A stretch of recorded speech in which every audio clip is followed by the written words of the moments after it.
Let's face it, guys. As empires go, this is the big one. What's that from? If you know it, I don't know it. it's British. I'll give you that Empire hint. Records. Yeah, it's a British comedy. All right. So bids are in. They were due A fish called yesterday. Wanda. No, I'll just we'll see if anyone gets it, and then I'll just say it. But With Nail and I. we'll find out. All right. So look at the bids are in for Warner Brothers. Our top contenders are Netflix, Comcast, Universal, and Paramount, Skydance Paramount. So let's get into this this topic here, Rob.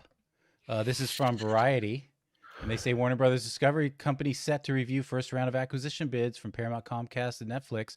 I thought maybe we could kind of go through this article and break down the players, and then at the end just give our thoughts on maybe who we still like.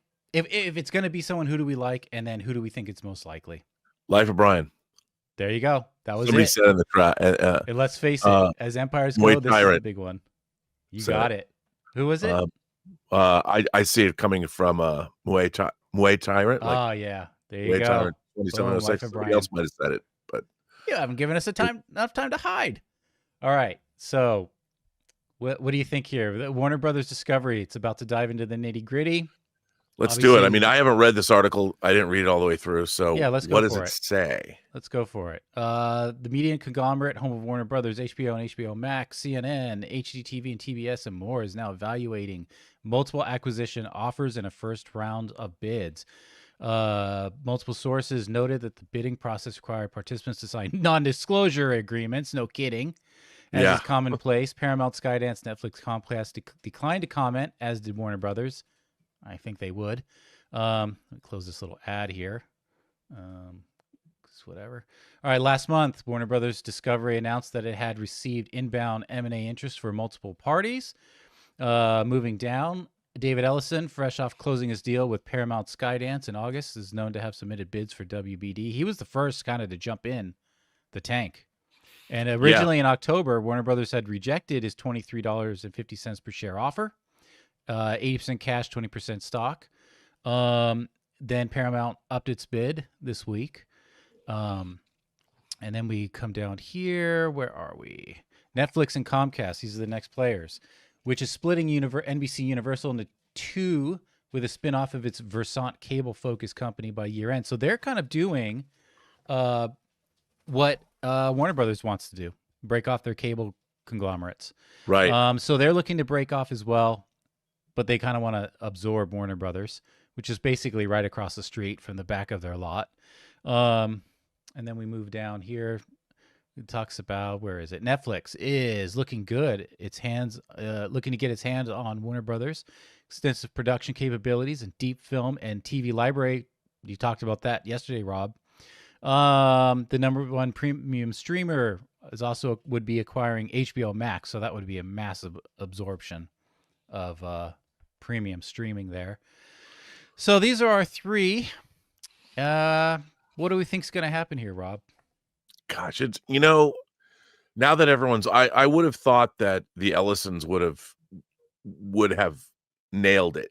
But now that Comcast, Universal, and Netflix have jumped into the fray, I think Comcast and Universal are the people that would be, I don't think the best choice necessarily, but at least they're in the movie and entertainment business. And not that Netflix isn't, but again, they would have to pivot from their core brand, which is Netflix does not want to go theatrical. You're not buying it, huh? You're not buying it? I know they can start up theatrical, but they haven't even given their movies that they put out theatrical a chance.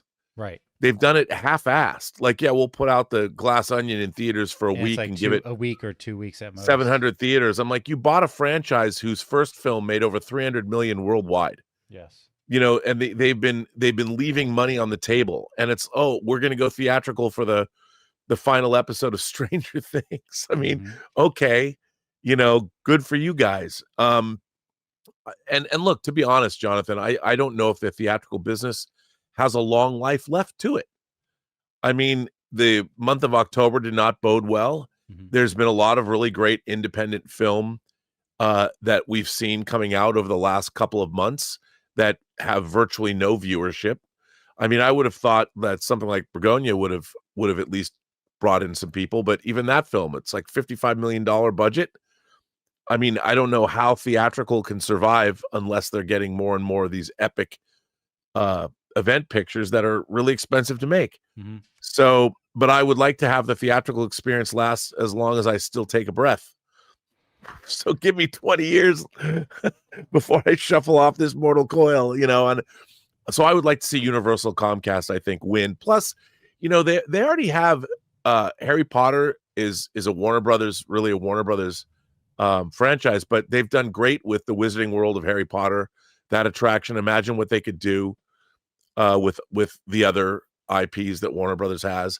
So I guess I would opt for Universal Comcast. They also still have a pretty big commitment to physical media, which I like, and so does Warner Brothers, but Paramount doesn't really. They've given away their catalog, and neither does Netflix. So of all the three big ones, I would say Comcast Universal.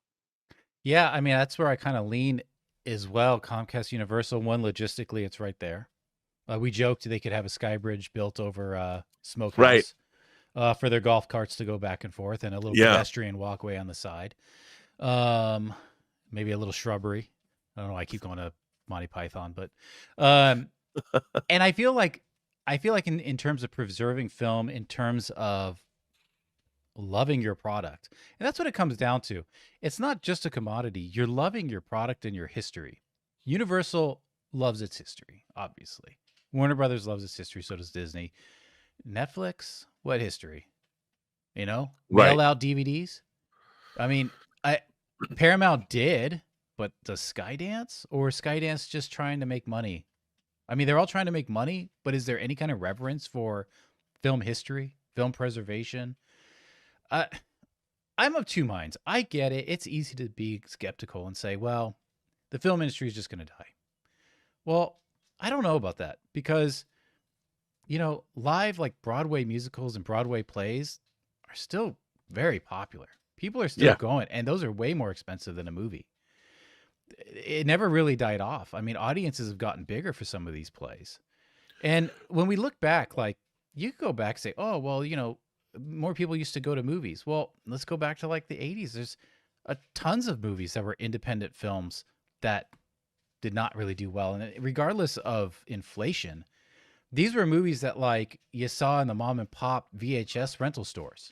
And you just, I think it's kind of like in our minds, like, oh, well, these were all big films. These were all popular. Like, no, they weren't. And there were just a handful of big Spielberg type movies that came out through those times, or like things like Back to the Future. But if you take all of those and you compare them to all the amount of films that were released, even in the 90s, I think what happened was, once Marvel blew up in the aughts, we kind of got accustomed to massive audiences. And I think there were audiences that obviously had never gone to the movie theaters before in those numbers. And then we saw a big drop off. Obviously COVID was one of those. And now just the cost of living doesn't help either. And I think we're comparing it to the last 15 to 20 years. But I really push back on the fact that like cinema's dead. You know, guys, we want to take a second to thank the sponsor of today's video, Zapier. You know, one of the biggest game changers of the past year has been AI. But let's be real, just talking about AI doesn't actually make your day any more productive. What does make it more productive is finding tools to put AI to work for you. And that's where Zapier comes in. Zapier is the easiest way to take AI and plug it directly into the apps and processes that you're already using every day. No IT bottlenecks, no complexity, just results. For me, it's been about saving time on repetitive stuff so I can focus on the work that matters and I actually enjoy. And it's not just me. Over 3.4 million companies are already using Zapier to streamline everything from sales and marketing to IT and HR. With their AI orchestration platform, you can connect top AI models like ChatGPT or Claude right into the apps you already use. So whether it's automatically enriching leads, coaching your sales team, or even resolving IT tickets, Zapier makes it simple. Guys, Join the 3.4 million companies already automating with Zapier and transform how you work with Zapier and AI. Get started for free by visiting zapier.com/Campea. That's zapier.com/Campea. I agree. Look, I don't think cinema is dead. I think one of the big problems facing cinema moving forward is we don't have a lot of people that get to ply their trade. You have like a guy like Colin Trevorrow who works on Safety Not Guaranteed, and ask Mark Duplass if he should have been handed Jurassic World to direct, or a Star Wars movie. He made $1 million movie. Yeah. And then he's directing a $150 million franchise film. When he was going to get Star Wars, I remember he came into I think at that point it was he was going to direct Duel of the Fates. And he literally was like, yeah, I'm really excited. I remember calling my wife and saying, yeah, I think we can start looking for a new home. And then it wasn't long after they pulled the plug on well, Star and Wars also the world's changed, because when we were growing up, I mean, all the people, the filmmakers that I followed, you think about people like, let's talk about the genre directors that cut their teeth in horror. Yeah. People like Joe Dante, John Landis, David Cronenberg, John Carpenter. You know, all these guys, like John Carpenter makes a student film, Dark Star at USC, expands it into a feature. Then he gets to make Assault on Precinct 13. Then he makes Halloween. Then he makes The Fog. And then he makes Escape from New York. And then he gets his first studio movie.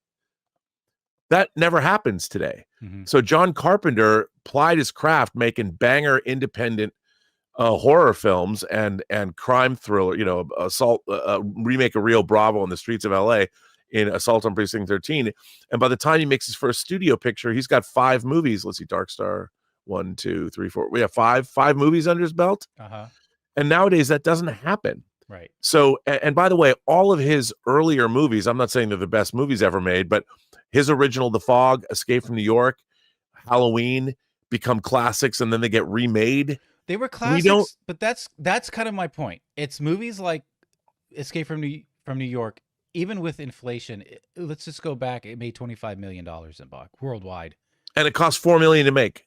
Yeah, and that's great. And with inflation, that's more than $25 million. But what I'm saying is, these weren't billion-dollar films, and I think that the industry and audiences have to kind of like come to grips with the fact that maybe we just have to resettle with where the film industry really is comfortable being. Like, the aughts of 2000, the last 15 years may have been an outlier where we're getting $1 billion, $2 billion, 6 of those a year. And if it doesn't happen, then it's just crumbling and no one's going to movies anymore.